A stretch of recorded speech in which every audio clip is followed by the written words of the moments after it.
Banyak saudara-saudara kita terjerumus dalam praktek tahlilan. Tahlilan itu menurut mazhab Syafi'i hukumnya adalah makruh dan bid'ah. Dan ini dalam buku Imam Nawawi seluruh buku, makanya saya sering tantang, datangkan ulama Syafi'iyah satu saja yang mengatakan tahlilan hukumnya sunnah, datangkan. Tidak ada, ente akan dapati seluruh ulama Syafi'iyah dalam buku-buku fikih mereka mengatakan tahlilan itu hukumnya apa? Bid'ah dan apa? Makruh. Mungkin maksudnya di sini bagaimana menyikapi syubhat sebagian ahlul bid'ah yang membawa dalil-dalil yang di situ dia menyatakan bahwa bid'ah itu boleh selama hasanah. Buktinya ada beberapa ibadah para sahabat melakukannya sedangkan Nabi belum mengajarkannya. Betul kan? Ini maksudnya. Apa contoh? Banyak katanya. Apa di antaranya? Nabi nggak pernah salat tahajud, nggak pernah salat tahiyatul masjid. Berarti melakukan salat tahiyatul masjid bid'ah dong. Anda yang bid'ah. Kalau bid'ah maka dari ujung kaki Anda sampai ujung rambut Anda bid'ah katanya. Masya Allah.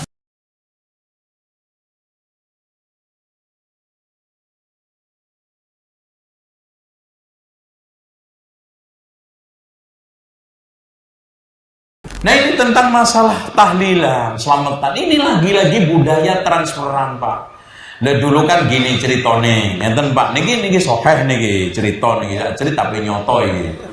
Jadi ceritanya Sunan Nuria itu melihat ketika dakwah, kok iki wong nek mati ku lek-lekan. Hari 1, 2, 3 sampai 40 ternyata ada keyakinan arwah mbah gentayangan nggak tenang sampai melihat keluargane iku aman tentrem ora nangis bahkan dongakno maka baru nyampe ke tempat arwana. Itu tradisi.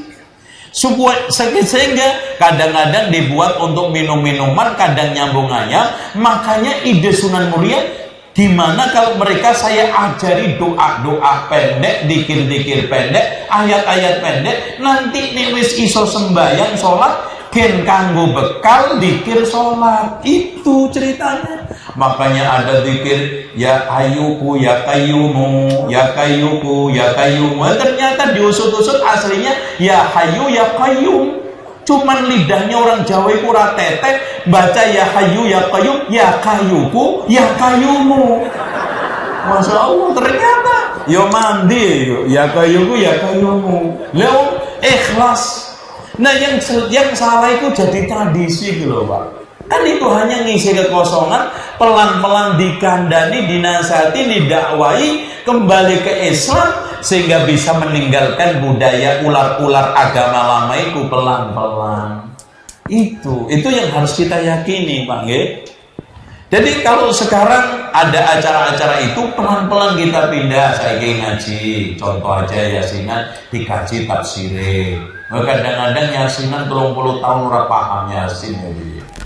Tahlilan disebut tahlilan karena mereka mengucapkan la ilaha illallah, la ilaha illallah. Bukan itunya yang terlarang, bukan itunya bid'ah, tapi cara pengucapan, cara mengamalkan la ilaha illallahnya itu yang salah.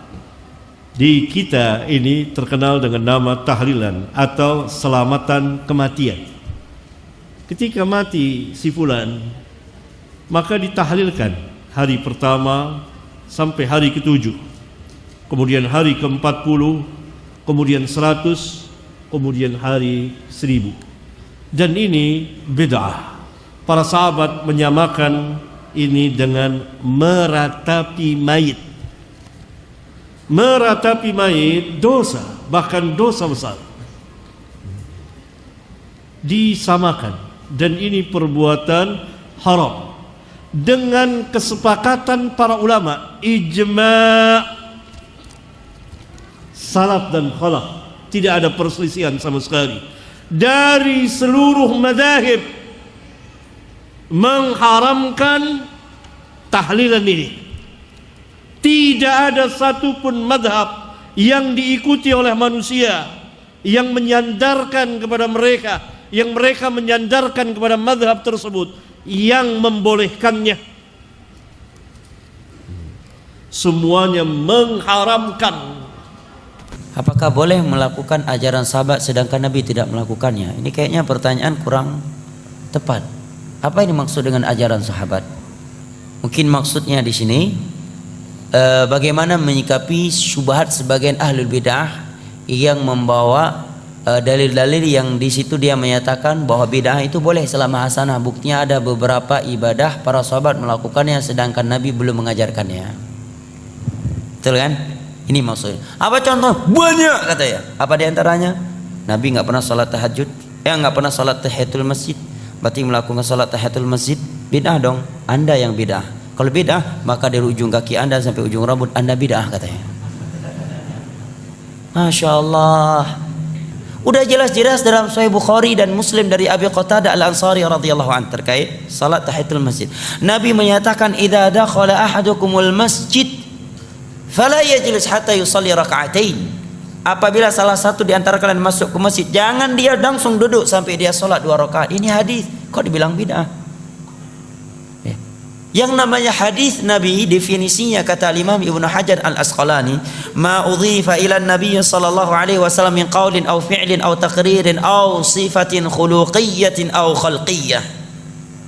Sesuatu yang dinisbatkan kepada Nabi, ucapan, perbuatan, ikrar atau sifat postur tubuh beliau atau sifat akhlak beliau, itu namanya hadis.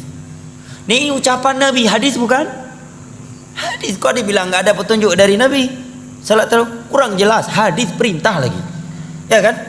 Ada yang mengatakan ada seorang sahabat dalam safar yang ketika beliau salat lalu diakhiri dengan beliau mengakhirkan rakaat salat tersebut dengan surat Qul huwallahu ahad al-Ikhlas dalam sebuah medan perang. Sampai-sampai sahabat pulang melapor kepada Nabi, wahai Rasulullah, si fulan ini amir kami ini dan ru kami ini setiap kali salat mengakhiri rakaatnya dengan surat al-Ikhlas. Maka Nabi memanggil dia, apa sebab kamu melakukannya? Sahabat ini pun menjawab, karena saya cinta kepada surat al-Ikhlas, karena surat al-Ikhlas mengandung nama-nama Allah Subhanahu wa taala dan sifatnya. Maka Nabi pun memujinya. Hadisnya dalam Sahih Bukhari atau dalam Sahih Muslim. Katanya di sini ada sahabat melakukan ibadah sebelum Nabi mengajarkannya. Baik. Bilal ibnu Abi Rabah katanya, salat wudu 2 rakaat setelah wudu.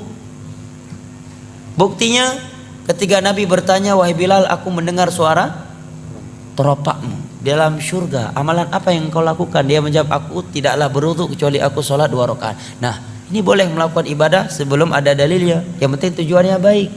Masya Allah, orang dengar mantap ini. Buatlah. Kalau seperti itu zuhur 8 rakaat, tujuannya baik. Siapa yang bisa membawa ayat dan hadis bahwa ada larangan jangan sholat zuhur, bunyinya jangan sholat zuhur lebih 4 rakaat, saya kasih uang. Tapi kalau nggak bisa Anda kasih uang balik. Itu namanya judi, nggak boleh. Ada untung rugi. Ya, nggak ada kan larangan sholat zuhur lebih dari 4 rakaat. Silakan buka 30 juz Al-Quran, seluruh kitab hadis, nggak ada. Yang ada perintah sholat zuhur mengikuti Rasulullah dan beliau nggak pernah lebih dari 4 rakaat. Adapun 2 hadis tadi, jawaban yang pertama, siapa bilang Nabi tidak menganjurkan sholat wudu, sholat 2 rakaat setelah wudu? Dalam hadis Bukhari Muslim dari Utsman bin Affan, setelah beliau mempraktekkan sifat sholat Nabi, ya kemudian beliau menyatakan, demikian aku melihat Rasulullah sallallahu alaihi wasallam berwudu.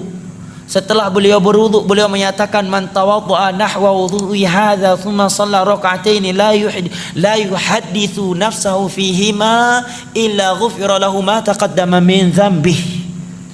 Nabi menyatakan, barang siapa yang berwudu seperti wuduku ini, kemudian dia salat 2 rakaat dengan khusyuk, tidak melalaikan dirinya dalam 2 rakaat tersebut, melainkan akan diampuni dosa-dosa yang telah berlalu. Ini hadis. Dan Nabi udah sholat dari semenjak di Mekah. Mungkin nggak Nabi sholat di Mekah tanpa wudhu? Subhanallah. Itulah kalau sudah hawa nafsu yang bermain, jamaah. Jawaban berikutnya, ikrar dari Nabi, dan ikrar bagian dari hadis, dan itu di masa wahyu. Adapun sahabat membaca Al-Ikhlas tadi karena beliau mengambil keumuman ayat Allah, faqra'u ma tayassara minal Qur'an, bacalah apa yang mudah dari Al-Qur'an dalam salat. Al-Ikhlas bagian dari surat Al-Qur'an. Lebih dari itu beliau melakukannya di zaman wahyu, di mana agama belum sempurna kecuali setelah Nabi diwafatkan, dan diikrarkan, dibenarkan oleh Rasulullah. Anda buat bid'ah ini siapa yang ikrarnya? Anda sahabat? Bukan. Zaman wahyu? Bukan. Yang ikrarnya siapa? Rasulullah? Bukan. Abu Nawas? Iya. Ya kan? Ada juga yang mencari dalil untuk membolehkan bid'ah. Tuh, Umar menyatakan nikmatul bid'atu hadhihi. Masya Allah, ilmiahnya dengan tanda kutip. Sebaik-baik bid'ah, senikmat-nikmat bid'ah adalah ini, tatkala salat tarawih di masa beliau dikerjakan berjamaah. Jawaban kita, itu Umar. Pertama kita jawab, biar lebih telak lagi. Itu Umar, Anda Umar. Anda Umar, tapi Umar akhir zaman. Satu.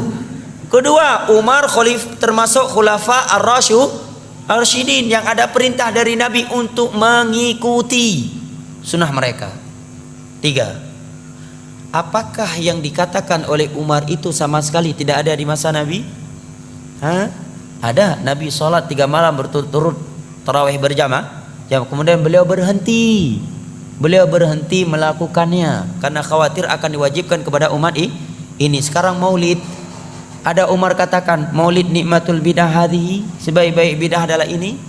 Ada Nabi dan para sahabat di masa itu melakukan maulid walaupun cuma 2-3 kali, kemudian setelah itu kita kerjakan setiap tahun? Gak ada. Jauh sekali kiasnya. Jelas ya? Kemudian ada yang membawa dalil juga lah, Utsman bin Affan itu mengumpulkan Al-Quran 30 juz di masa Nabi, kan belum ada. Berarti gak mesti setiap bidah yang gak ada di masa Nabi kalau kita lakukan bidah katanya. Jawabannya itu Utsman, Pak. Anda Utsman bukan, walaupun nama bapak Utsman tapi Utsman akhir zaman. Kedua, Utsman khulafa ar-rasyidun yang ada perintah khusus dari Nabi untuk mengikuti sunnah mereka. Ketiga, perbuatan Utsman tersebut disaksikan oleh seluruh para sahabat Nabi dan seluruh kaum muslimin di masa itu, dan tidak ada yang mengingkarinya. Semuanya sepakat. Itulah yang disebut dengan al-ijma' al-mundhabit al-qat'i, yang wajib diikuti dan tidak boleh diselisihi. Bidah yang Anda lakukan ini ijma' enggak? Jangankan tingkat internasional, tingkat daerah aja enggak ijma'. Ya kan? Ya, jangankan tingkat internasional, tingkat daerah aja, tingkat kecamatan enggak ijma'. Gimana mau diikuti? Keempat, Utsman bin Affan melakukan hal tersebut ini bentuk merealisasikan keumuman firman Allah, inna alaina jam'ahu wa qur'ana. Kelima, di masa Nabi sudah ada pengumpulan Al-Quran. Beliau mencontohi itu. Hanya saya pengumpulan Al-Quran di masa Nabi tidak sempurna 30 juz dalam sebuah mushaf. Kenapa? Karena fasilitas masih terbatas, sehingga Al-Quran tertulis di lempengan-lempengan batu, ya, di lembaran-lembaran, di pelepah-pelepah kurma, di dada-dada manusia karena hafalan yang sangat banyak. Kemudian di Parang Yamamah sekian para sahabat ahli Al-Quran, penghafal Al-Quran meninggal dunia. Kemudian juga dalam kejadian Bi'ir Ma'unah 70 sahabat Nabi ahli Al-Quran meninggal dunia. Maka sebelum hilang maka beliau menulis. Jawaban yang keenam, bahwa Utsman bin Affan tidak menambah sebuah ayat yang belum pernah turun kepada Nabi, dan tidak pernah mengurangi sebuah ayat yang telah turun kepada Nabi. Al-Quran yang beliau kumpulkan 30 juz itulah Al-Quran yang turun di masa Nabi. Jadi sisi mana ada pembaruannya? Dari sisi mana ada pembaruannya? Berarti pada hakikatnya tidak ada pembaruannya, tetapi yang beliau melakukan adalah sarana masalihul mursalah, sedangkan yang Anda lakukan adalah ritual ibadah, bukan masalihul mursalah. Ya. Kan alasan sebagian orang, nggak apa-apa melakukan ibadah yang tidak ada tuntunan dalam agama selama tujuan kita baik, kedua selama tidak ada larangan, katanya. Jadilah dalil-dalil di atas tadi. Maka itu jawabannya. Kalau ini kaedahnya dalam beragama, maka setiap menit akan keluar bidah baru, ibadah baru. Nggak percaya? Ada orang sholat subuh 4 rakaat. Oh, ini hari Ahad nih lagi ada tarbiyah akbar, subuh kali ini 4 rakaat aja lah, kita lagi semangatin. Nggak boleh Anda bilang bidah. Kenapa? Karena nggak ada larangan. Nggak ada larangan. Jangan sholat subuh lebih dari 2 rakaat. Bawa ayatnya, hadisnya. Nggak ada. Ya kan?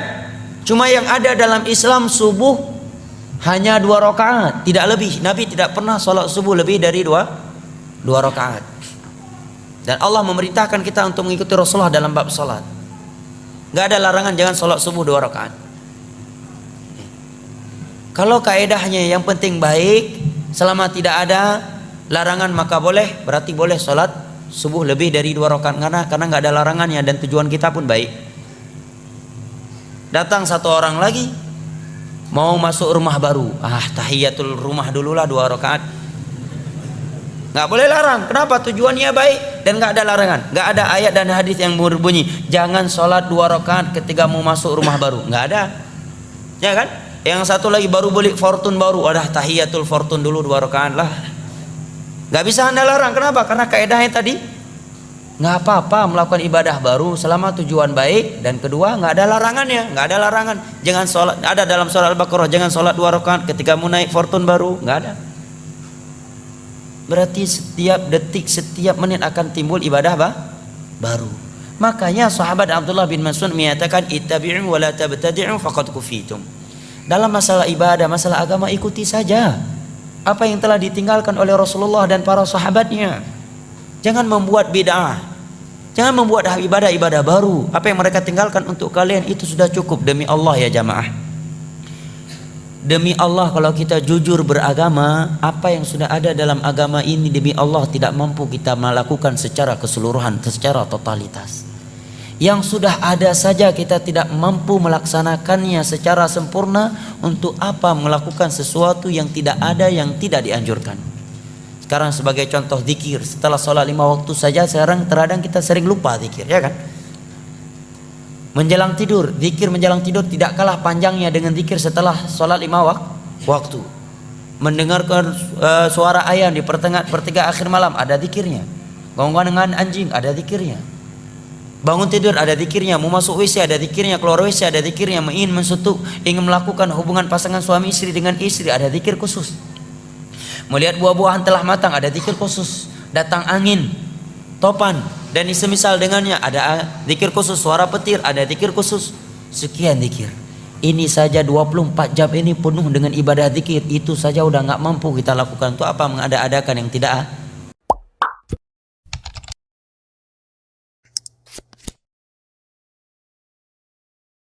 Nabi yang mengajak kita untuk meninggalkan maksiat. Amalan kita menjawab dengan meninggalkan maksiat itu. Nabi yang mengajak jalan-jalan ke surga, kita pun berada di atas jalan-jalan itu. Nabi yang melarang kita daripada jalan-jalan yang akan mengantarkan kita ke neraka, kita pun takut dan berhamburan lari dari jalan-jalan ke neraka itu. Itulah yang diinginkan Allah tabaraka wa ta'ala ketika Allah subhanahu wa ta'ala menyampaikan kepada kita pertanyaannya nanti di padang mahsyar, madza ajabtumul mursalin. Dan alangkah meruginya orang-orang yang ketika bertemu di akhirat bersama Nabi Muhammad SAW, dia baru sadar ternyata kehidupannya sangat tidak mencontoh dan mengikuti Rasul yang diutus oleh Allah ke permukaan bumi. Disebutkan dalam hadis yang diriwayatkan Imam Ahmad dari sahabat yang mulia Jarir bin Abdullah Al-Bajali radhiyallahu anhu. Beliau berkata, "Kunna na'uddu al-ijtima' ila ahli al-mayyit wa sani'at at-ta'ami ba'da dafnihi minan niyahah." Dahulu kami, yaitu Nabi dan para sahabat, menganggap bahwa berkumpul-kumpul di rumah orang yang sudah wafat dan makan-makan di situ setelah dia dikuburkan juga termasuk meratapi mayit. Maka hati-hatilah. Hadis ini juga menjelaskan kepada kita tidak ada peringatan perayaan kematian 3 hari, 7 hari, 40 hari dan seterusnya. Justru itu bertentangan dengan hadis yang mulia ini. Makanya Imam Syafi'i rahimahullah melarang. Beliau berkata, wa akrahul ma'tam, aku tidak suka, aku benci mengadakan jamuan-jamuan makan di kematian seseorang.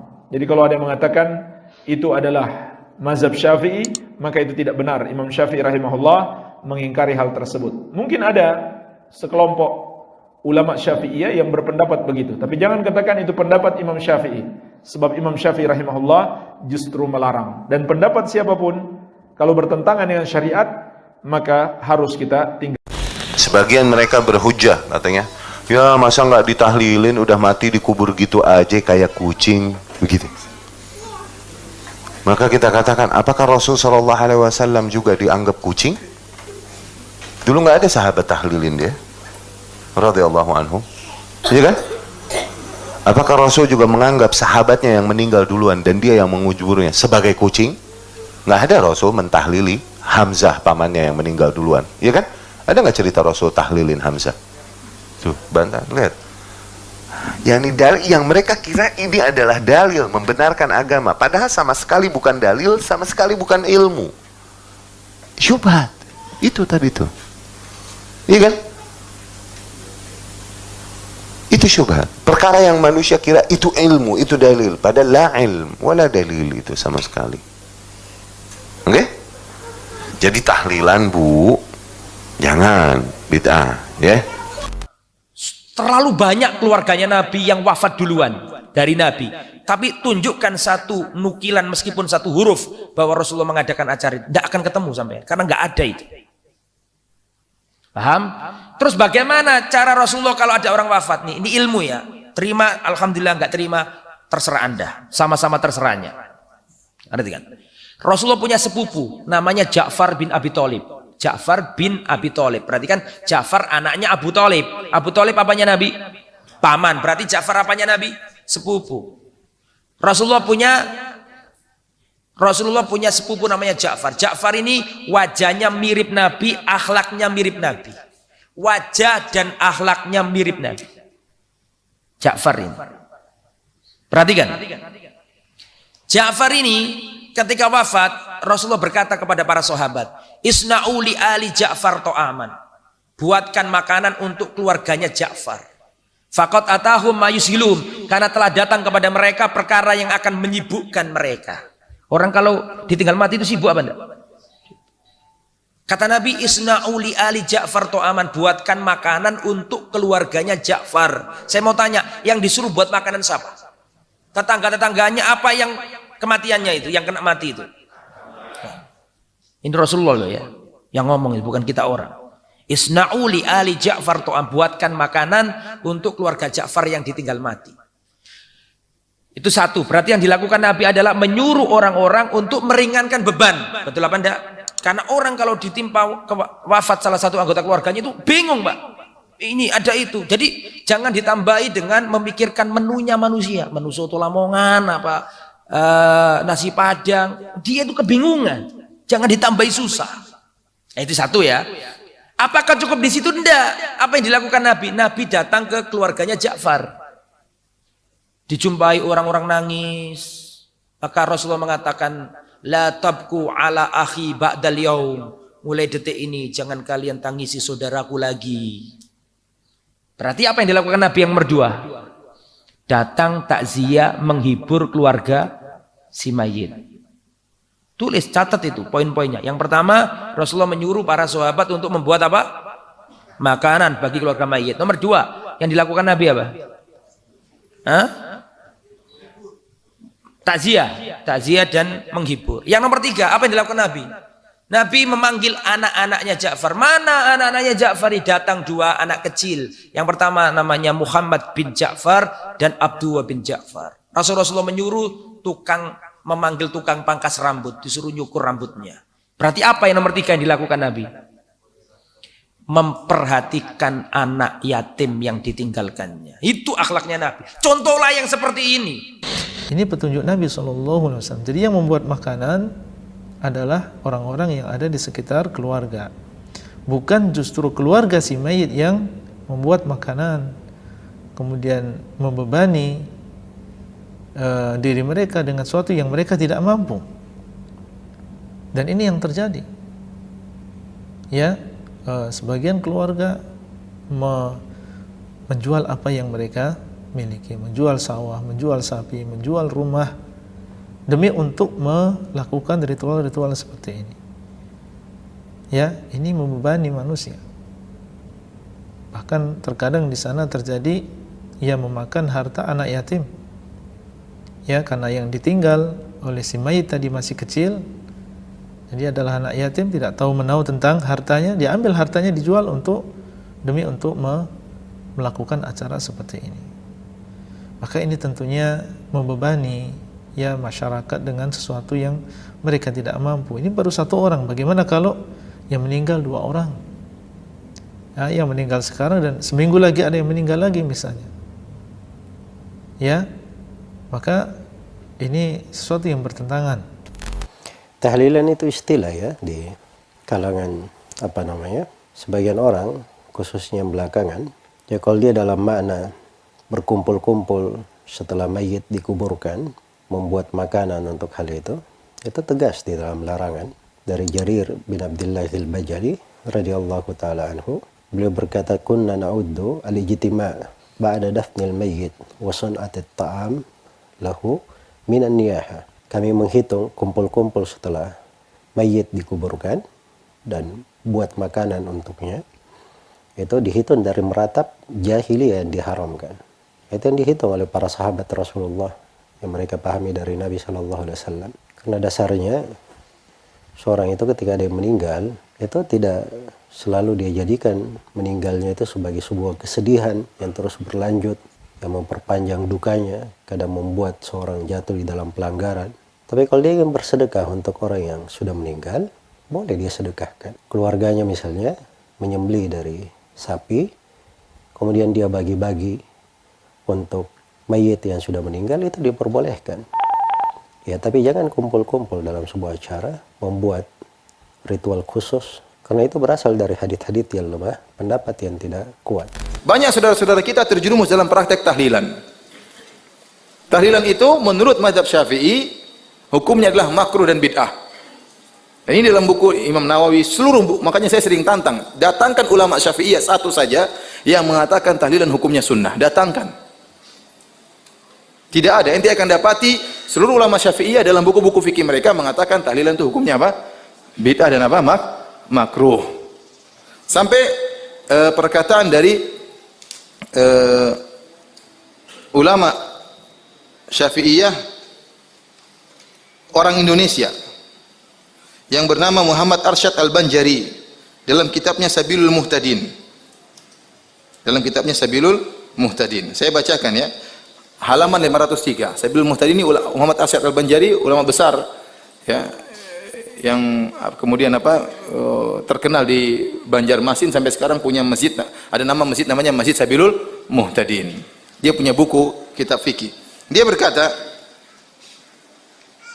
sunat bagi seisi kampung yang kematian dan seluruh keluarga sekalipun jauh membawa makanan untuk keluarga yang kematian, untuk makanan mereka pada siang hari dan malamnya, atau untuk selama mereka masih dalam keadaan bersedih, hendaklah mereka selalu makan untuk menjaga keadaan kesehatannya. Dia jelaskan sunnahnya kayak apa. Sunnahnya kasih makanan sama mereka, bukan mereka bikin makanan. Sunnahnya keluarga jauh pun membantu mereka. Jadi karena mereka dalam kondisi susah, diberi hiburan dengan berikan makanan, mungkin diberikan bantuan uang. Karena mereka terkena musibah. Orang kena musibah kita hibur dengan beri apa? Makanan. Bukan sebaliknya, mereka kerepotan. Kemudian beliau berkata, makruh lagi bid'ah bagi yang kematian membuat makanan untuk dimakan oleh orang banyak, baik sebelum maupun sesudah mengubur, seperti yang kebiasaan dikerjakan oleh masyarakat. Ini ulama Syafi'i, ini orang Indonesia. Dia bilang, mengatakan seperti kebiasaan yang dilakukan oleh apa?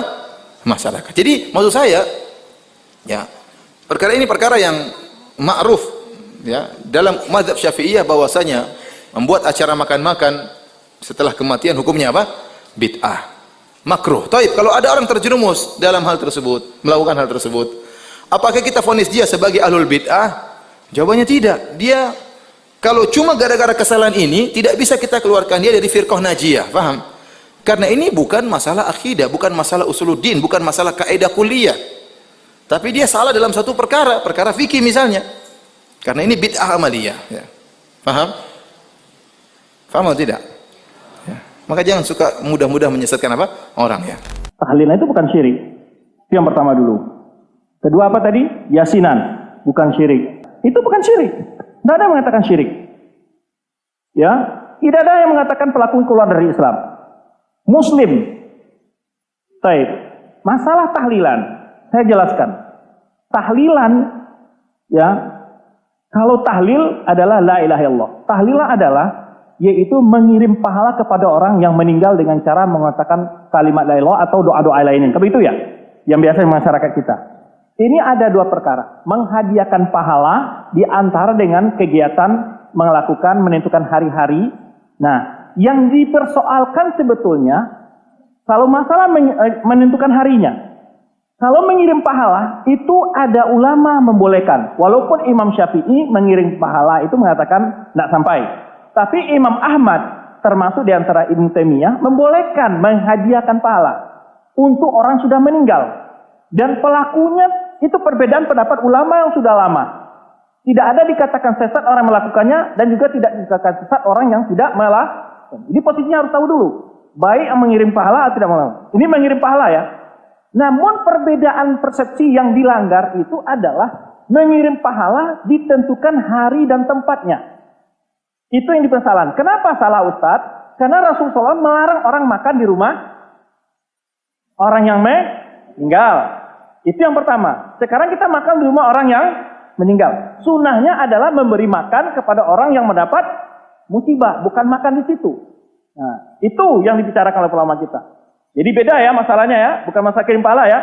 Baik. Yang kedua adalah dasar penetapan 7 hari, 40 hari, 100 hari. Ini nggak ada dasarnya. Kenapa ada penentuan? Setelah diteliti, ini pengakuan daripada seseorang yang masuk Islam dari agama Hindu, siapa namanya itu? Ternyata itu adalah adopsi dari ajaran Hindu. Itu menurutnya ya. Nah, itu menurut dia begitu. Nah, sebetulnya menghadiahkan pahala itu tidak mesti berkumpul di rumah mayat. Tidak mesti harus ada penentuan hari. Kalau kita berpendapat mulai menghadiahkan pahala. Pamannya, bapak lagi di Jakarta, tetangga meninggal, lalu ingin menghadiahkan pahala. Habis salat zuhur, bapak baca Al-Quran 1 halaman. Niatkan pahalanya untuk kepada yang meninggal. Bisa nggak? Bisa. Nggak mesti ke rumah sih, Mas. Karena justru terus terang kalau kita secara fair ini, orang yang melayani orang-orang yang datang ke rumah setelah meninggal terbebani nggak? Terbebani. Betul terbebani. Nah, ada merujakkan sedekah, Ustaz. Sedekah itu bukan cara, memang sedekah boleh. Sedekahnya karena yatim. Bukan karena ada orang datang menghadiahkan pahala lalu dikasih makan. Ini lain lagi ceritanya. Nah, ini yang dibedakan ulama di situ. Ya, yang dibicarakan adalah penentuan hari tadi dan dikaitkan hanya yang dihadiahkan tahlil saja. Padahal untuk menghadiahkan pahala tidak harus tahlil. Boleh baca Al-Quran, ya kan, amal-amal saleh lainnya. Bapak maunya di atas mobil nih. Allahumma shalli ala Muhammad wa ala Muhammad, atau zikir subhanallah walhamdulillah wala astagfirullah. Semua ibadah-ibadah soleh zikir itu. Bapak niatkan pahalanya. Kalau menurut pendapat ulama tadi sampai nggak? Kan nggak mesti ke rumah mayat. Nggak mesti ke rumah. Sebetulnya kalau kita berpendapat memilih pendapat ulama menghadiahkan pahala itu sampai, perbuatannya itu nggak ada, dibolehkan ulama. Nah, ulama yang membolehkan menghadiahkan pahala ini, mereka yang mengatakan berkumpul di rumah mayat untuk acara-acara kematian itu dilarang. Jadi ulama sepakat melarang ini. Baik yang mengatakan pahala sampai dihadiahkan tadi atau tidak, semuanya sepakat kalau makan-makan di rumah mayat itu tidak mengikuti sunnah. Paham, Pak? Jadi masalah di situ ya. Nah, di dalam surat Al-Kahfi Allah berfirman, "Qul hal nunabbi'ukum bil akhsarina a'mala alladzina dhalla sa'yuhum fil hayatid dunya wa hum yahsabuna annahum yuhsinuna sun'a." Maukah kalian kami beritahu tentang siapa orang-orang yang paling merugi amalannya? Orang-orang yang di dunia salah amalannya, namun mereka mengira merekalah orang yang telah berbuat baik. Di akhirat kelak, kita umat Nabi Muhammad sallallahu alaihi wasallam akan bertemu langsung dengan Nabi Muhammad sallallahu alaihi wasallam. Mari camkan di dalam hati kita yang paling dalam. Camkan di dalam memori kita yang paling kita ingat. Di akhirat saya akan bertemu dengan Rasul saya Muhammad sallallahu alaihi wasallam. Dan Rasul akan menilai amalan saya benar atau tidaknya. Saya diminta kedua orang tua ketika nanti meninggal untuk mengadakan acara tahlilan 7 hari. Apakah saya harus ikuti? Jawabannya tidak. Tapi Ustadz, ini wasiat. Wasiat yang bertentangan dengan syariat tidak boleh dijalankan. Misalnya contoh wasiat yang tidak boleh dijalankan. Orang tua antum punya peninggalan harta, anggaplah dia sudah kalkulasi 300 juta. Terus dia bilang, jangan ada yang ambil hartaku, 300 juta semuanya untuk masjid. Maka yang boleh ditunaikan hanya 1/3. Nabi SAW mengatakan, wathulutsu katsir, 1/3 sudah banyak. Maka para ulama kita seperti guru saya Syekh Sa'ad Asy-Syatiri, beliau mengatakan bila orang tua mewasiatkan lebih dari 1/3, maka yang ditunaikan hanya 1/3, sisanya dianggap mungkar, artinya tidak boleh ditunaikan. Intinya wasiat itu ada yang bisa tidak ditunaikan manakala bertentangan dengan syariat. Dalam sebuah hadis Rasulullah SAW menyebutkan, yata'adal mayit itu merasa terganggu dengan niyahah yang dibuat oleh keluarganya.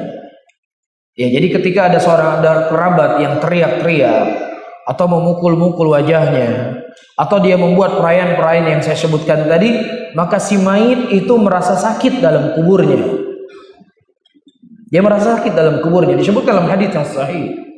Kecuali di sana dikecualikan oleh para ulama, kalau seandainya di masa hidupnya dia memang adalah orang-orang yang tidak suka, tidak senang dengan hal-hal yang demikian.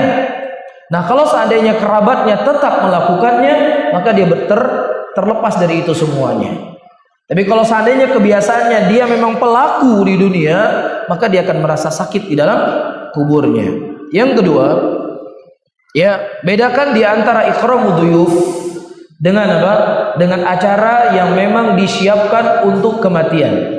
Kalau memuliakan tamu, antum datang, ada orang meninggal ya, tetangga antum rumahnya kira-kira jaraknya 1 km atau 500 meter. Menjadi kebiasaan nggak kalau antum ke rumah dia dikasih makan semuanya setiap hari? Nggak ada. Paling cuma dikasih aqua atau makan, nggak dikasih apapun. Tapi kalau kerabat kita yang datangnya dari mana misalnya? Dari Longa sana dia datang. Atau dari nggak lebih jauh lagi, dari Lung sana dia jalan ke sini. Ya butuh waktu 1 jam 2 jam sampai ke rumah kita.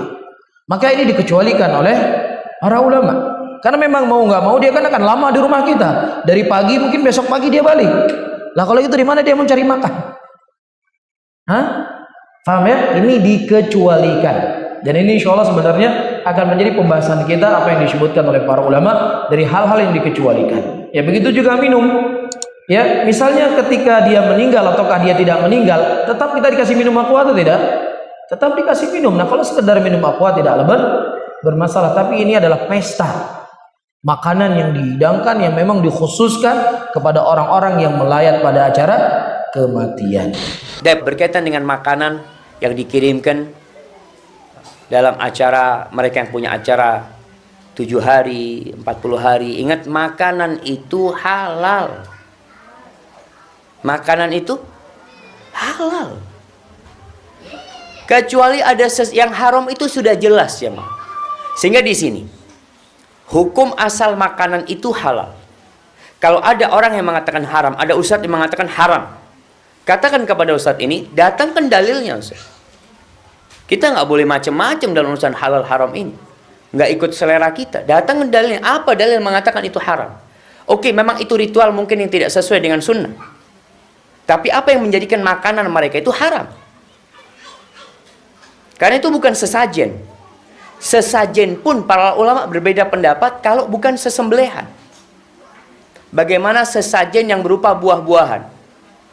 Kemarin kita jalan-jalan ke gunung, tahu-tahu ada tumpukan buah. Sesajen sama ada kemenyan sama apa. Boleh nggak kita makan? Sebagian ulama berpendapat nggak apa-apa karena bukan sesembelihan. Kalau sesembelihan yang disembelih untuk selain Allah, maka haram jelas hukumnya. Karena Allah mengatakan auma uhilla li ghairillahi bih, itu haram kata Allah. Yang disembelih untuk selain Allah walaupun baca bismillah itu tetap haram. Jadi kalau buah sebagian ulama mengatakan nggak apa-apa karena itu bukan berupa sesembelihan. Jadi kalau ada tetangga kita yang meninggal dunia, sebagian orang malah kabur dari rumahnya. Udah enak Ustaz, nanti kok dikatakan nggak ikut acara. Antum datang bawa makanan kepada keluarga mereka dan sampaikan mohon maaf ana nggak bisa ikut acaranya. Antum pulang. Besok antum bikin makanan lagi kirim ke dia. Antum mohon maaf ana nggak bisa datang. Sehingga tetap hubungan sosial itu terjaga jamaah. Karena selama orang itu orang Islam, mereka adalah saudara kita. Dia punya hak dijawab salamnya, kalau hak kita kalau berjumpa mengucapkan salam, kalau sakit kita membesuk dia, kemudian kalau dia bersin kita doakan, kalau dia mengatakan alhamdulillah, dan hak-hak yang lainnya.